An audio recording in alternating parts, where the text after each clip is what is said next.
سلام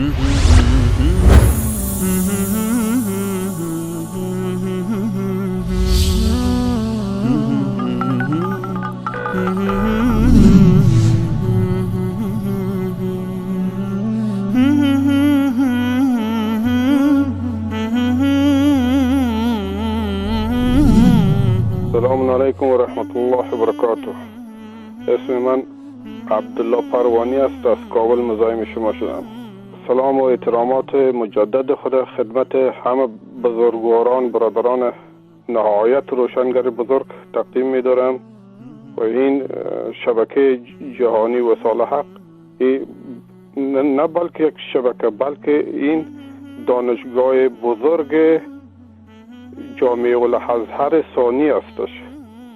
با خصوص خیلی ممنون متشکر از برادر بزرگ محمد انصاری، این عمر ثالث که اینا نهایت زحماتشان با جمع از دستاندرکاران پشت پرده و در مقابل پرده اینا زحمات میکشند.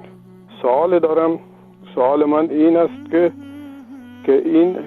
این آقایانی که اینا ادعا میکنن که این علی خامنه ای نائب امام زمان و مقام و منزلتشان هم به مثابه مقام محمد رسول الله نعوذ بالله هستش و این آقا چنانچه این ادعاش در تخته برد مسجد دانشگاه تهران اینا نوشتن ولایت فقیه امان ولایت رسول الله است.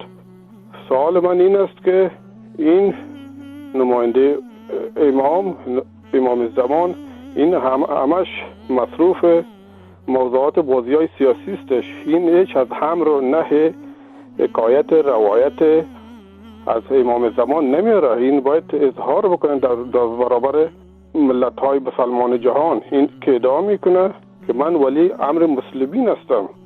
دیگه فقط خواستم این موضوع رو برسانم که این چهره اصلی این آقا رو بیشتر و بهتر بشناسین، که امیدوار هستم که ملت‌های جهان اسلام همه روشن بشن و در افشاگری از این برادران نهایت بزرگوار اینا چیز بکنن، اینا زحماتشون رو بکشن. خیلی ممنون، متشکر از زحمات شما. خداحافظ شما.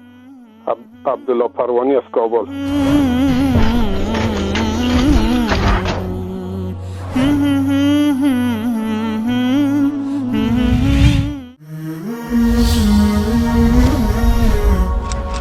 Mm-hmm.